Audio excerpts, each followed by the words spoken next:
I still smelled the jasmine in the air that evening. The humid breath of summer, blending with the whir of cicadas. Lace pressed against my skin. My wedding dress heavy, hot, stiff with lace and sweat. I stand at the altar, white veil pinned just so, my heart a drumbeat so loud I swear everyone hears it. My cheeks burn, not with shame, but something else. Anticipation. A truth about to unfold. I see him, Danny, waiting. Tall, handsome, the kind of man you want to say always. The groom. Eyes soft. Hands trembling. And there she is. My mother. I love her.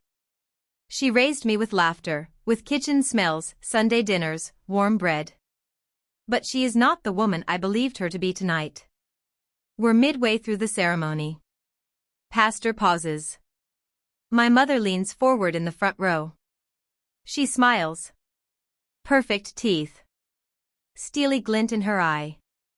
She says loud enough for everyone to hear, "We're passing the car his parents gave you." A gasp ripples through the crowd. Confused faces. Danny's parents, my in-laws, had given me a car when I graduated college. A gift for independence. A gift I treasured. A battered old sedan, but mine. I made it mine. My mother is standing. She continues, to Danny now.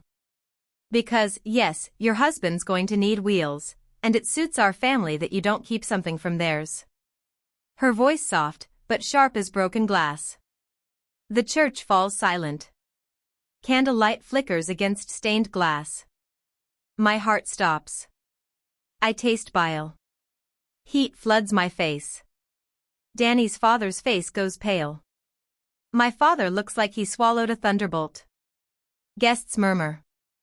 I feel their eyes. Some look away. Some stare. I am too stunned to respond. Before the wedding, I never saw this. I couldn't imagine such betrayal. The car was mine. I fixed the dents. Replaced the engine belt. Kept the trunk full of emergency kits and Polaroids of Danny and me. A secret world. My world. Weeks earlier, I catch Mom on the phone. She says, yes, tell them we'll reclaim the car. It's better this way. I freeze, pressed against the doorframe. Her voice muffled. Planning. I want to believe it's about something else. But when I question her, she laughs it off, tears maybe. Promises misunderstanding. Danny notices me distant. I smile. I nod. I don't tell him the truth. Because I still believe in for better, for worse. Because part of me wants her approval more than protection. The day before the wedding, I find a letter in my room. Typed. Cold. From Mom to my in-laws, informing them she intends to take the car. Insist I am to give it up. That she owes them no explanation. My hands shake. I burn the letter in a pan on the stove. Smoke curls. The smell of burning paper fills the kitchen. I watch charred ash fly. My trust feels smoldering ash too. Back in the church. My mother speaks, finishing her proclamation. She sits. Controlled. Gloved in her Sunday best. Perfume hitting the air like perfume should, overwhelming, sickening. Danny's mother gasps. His father is rigid. Danny himself, his mouth opens, closes. My throat clenches. I taste dust. The old paint of the church walls. The flowers turn suddenly heavy, scenting my nose with lilies and sorrow. I step forward. Why? I say. My voice is quiet but it carries. Mother meets my eyes. She smiles. Teeth gleaming. She says, because blood needs to know where it belongs. Because we always planned things carefully. Because I never signed on for you to take anything from them that could be theirs. I look at her. I see something in her eyes I never wanted to see. Not love. Ownership. A plan. A betrayal. My father stands. His hands are fists. He says, "Brooke, stop." His voice cracks. He loves me, I know he does. But Mom has him bound with guilt. Duty. The crowd watches. The organ drones. My dress feels like chains. I smell sweat, old wood, perfume. My chest pulses. I slip a hand into my purse. I take out my phone. "Everyone here heard you," I say, voice shaking. "And I want everyone here to know I don't agree. That car is mine." "Mom, this is theft." Danny stares. His face is shock, betrayal. He turns to his parents, then back to me. I see his eyes water. Then anger. My mother interrupts, voice smooth. "You'll refrain," she says. "This is family business." I laugh. Short, bitter. The laughter echoes. A sound I don't recognize.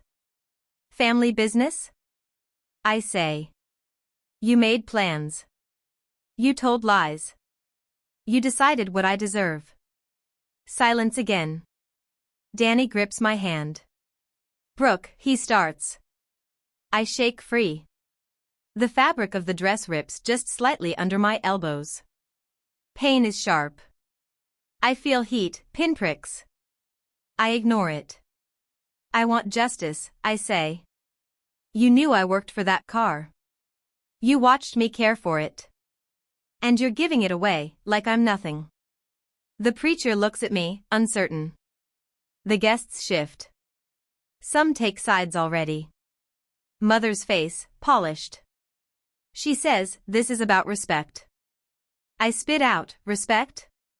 You never respected my toil. You never respected my sovereignty." I tell them everything, the phone call, the letter. I reveal the nights I stayed up repairing that car myself. The gas pumped, the oil changed, the dents fixed with my own hands. The pride I had in it. A symbol of my independence. Tears spill. The chandeliers glint. The organist plays a note like grief. My own breath loud in the hush.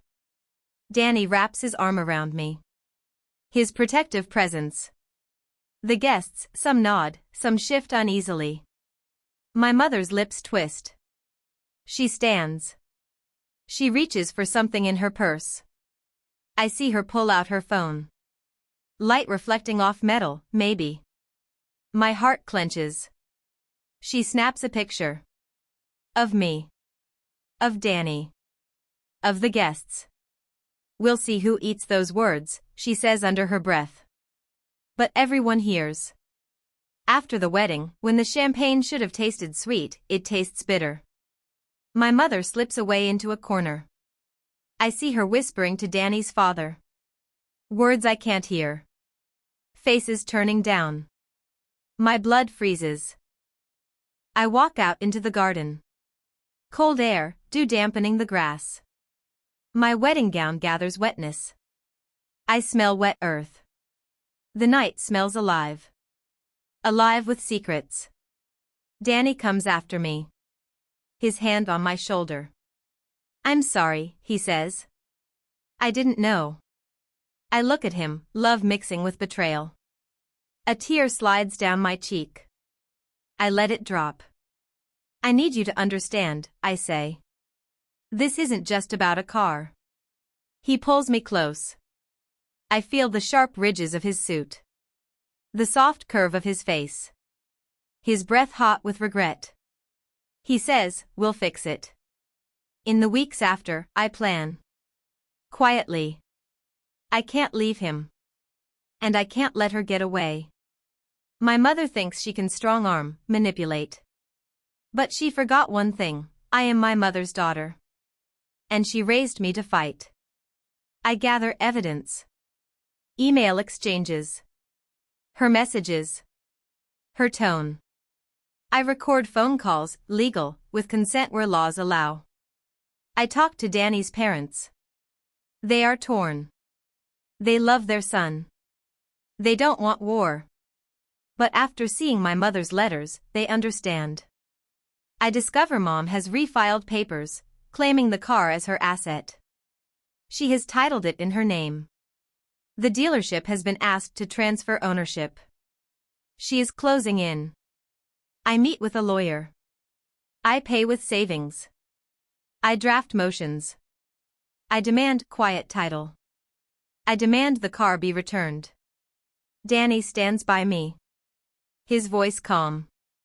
Together, we walk into a courtroom filled with harsh lights, the sharp smell of paper, the cold echo of wood panel walls. I testify. I speak in first person, I owned it. I paid with my labor, my love. You can scratch the paint, but you cannot scratch the truth. The opposing counsel sulks. Mother in the courtroom, same perfume. Same posture. But less confident. Less sure.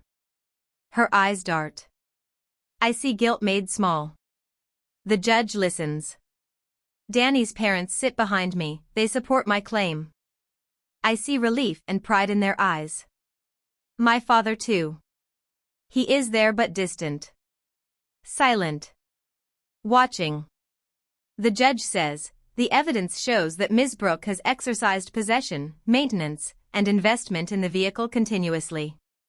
The title improperly transferred. The defendant had no legal basis to reassign ownership. He orders the car returned. Mom is to pay costs. Ownership rights restored to me. Justice. The courtroom fills with shifting seats. My mother's face, pale. Her jaw clenched. I taste victory, metal on my tongue. Relief in every sinew. Back home, I slip into the garage. The car is there. My old sedan. Dust on the hood. Dents healed. Oil stains under the chassis. I run a hand over the door. It's mine. Smell of leather, fabric, gasoline. The smell of fighting and winning. Danny comes behind me. He embraces me. I feel the warmth of him, steady. He kisses the side mirror. Laughs kind of tears. I do too. Mother arrives, unfamiliar. Brooke, she begins. But I stop her. Mom, I say. You crossed the line. You broke trust. It's not just about car. It's about me. About respect. She says nothing. The silence heavy. I turn away. She says nothing. The silence heavy. I turn away. On my first drive since the ruling, wind through cracked window, summer night again. Crickets. The rumble of the engine. The radio plays a soft song. I smell hot asphalt. The leather seat warm under me. I grip the wheel. I feel tears, joy, rage, peace. I drive past Mom's house. Her lights glowing. I slow down. She watches through the window. She sees me in the car. I roll down my window. This is mine, I shout. Voice breaking. Every dent. Every mile. Mine. She meets my eyes across the lawn. Shock. Maybe shame. Something raw. I drive on. Night air on my skin. Freedom. They say marriages are about trust. About love. Tonight, I know, they're also about truth. About standing up when someone you love tries to steal your story. Your dignity. I got my car back. But more than that, I got myself back. I swear, the moment my tires leave her driveway, the engine's growl sounds like vengeance. Sweet, righteous. I never thought justice could taste like that. But it does. In the end, the betrayal hurt. But the victory healed. And I will never let anyone else take anything that's mine. Not again.